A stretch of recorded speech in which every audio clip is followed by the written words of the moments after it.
chord diagrams will be very easy to follow as long as you follow these 3 steps here.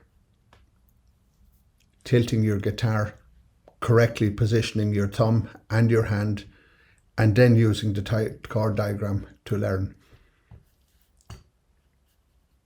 These are the easiest of all to follow because they match the neck underneath. These white lines across here are the strings. 6th string, 5th, 4th, 3rd, 2nd, 1st, same here, 6th, 5th, 4th, 3rd, 2nd, 1st. And the blue dots represent your fingertips. Here we see the first one is your first finger, which is on the 3rd string, 2nd fret. And if you look at the box below, you will see that your first finger is on the 3rd string, 2nd fret. The big advantage you have on this program is that it's the only program where we actually position the finger exactly where it is in the frets. If you look across all the other YouTube videos online, they just put a number either in the center or the corner. But if you look at these numbers carefully, they are actually positioned in the exact part of the fret that you need to position the finger, so that you really are starting it perfect and continuing on. There will be no need to relearn later on.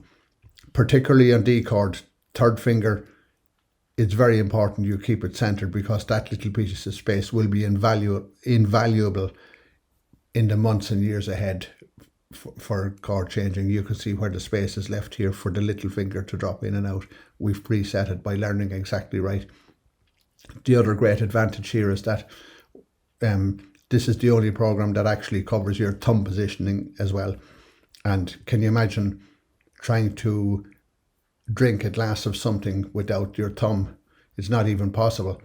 So by positioning your thumb correctly, and you can see where we have it very lightly touching the string on top, in the very same way that this thumb is very lightly touching the string on top, which is totally consistent with your 3-step approach, getting your thumb and then following the chord. Lastly, the X means the string doesn't sound. You will still strum it,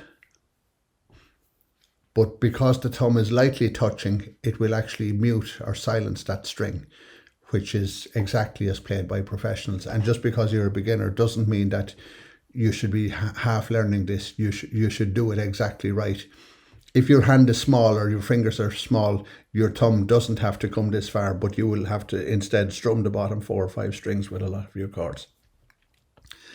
And that's how you read guitar boxes. So combined with your 3-step approach will make learning chords much easier.